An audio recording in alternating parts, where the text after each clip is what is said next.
Magandang umaga, narito na ang PTV Balita ngayon. Good news, maagang inununsyo ni Pangulong Ferdinand R. Marcos Jr. na may nadiskubring reserba ng gas ang Pilipinas sa bahagi ng Malampaya East 1. Sa report ng Pangulo, ito ang kauna-unahang major discovery ng gas reserve ng bansa sa loob ng mahigit na 10 taon o higit isang dekada. Matatagpuan ng reservoir o Malampaya East 1, 5 kilometro silangan ng kinatatayuan ng Malampaya Gas Field. Dagdag pa ng Pangulo, tinataya na sa 98 billion cubic feet ng gas ang nasa lugar, nakatumbas ang 14 billion kilowatt hours ng kuryente sa isang taon. Dagdag pa ng Pangulo, palalakasin nito ang seguridad sa pinagkukunan ng enerhiya ng bansa.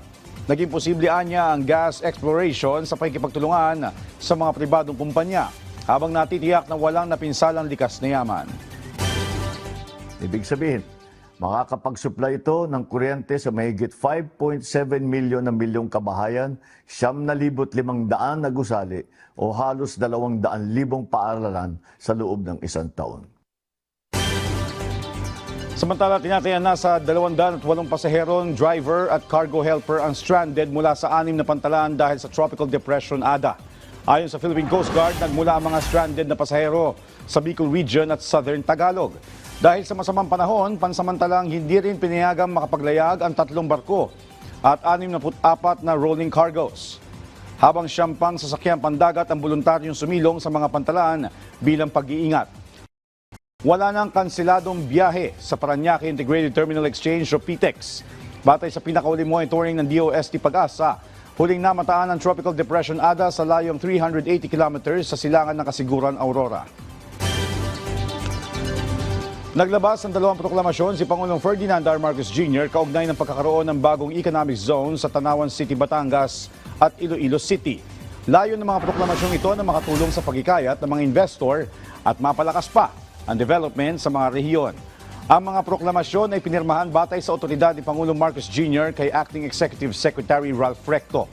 Ayon sa palasyo, ang pagkakaroon ng mas malawak na ay inaasahang makakahikayat ng mas maraming investment, mas maraming trabaho at makapag-aambag sa paglago pa ng ekonomiya at ng mga rehiyon. Samantala, dumating na sa Pilipinas ang pinakabagong barko ng Philippine Navy na isang offshore patrol vessel. Tatawagin itong BRP Rahas Sulaiman. Matapos ang paglalayag nito mula South Korea kung saan ito binili, nagkaroon ng meeting procedure ang naturang barko sa BRP Jose Rizal sa karagatang sakop ng Zambales. Agad naman sisimulan ang post-delivery activities at technical checks sa future BRP Rahas Sulaiman bilang bahagi ng acceptance at pre-commissioning activities ito bago ito komisyon o ikomisyon sa serbisyo.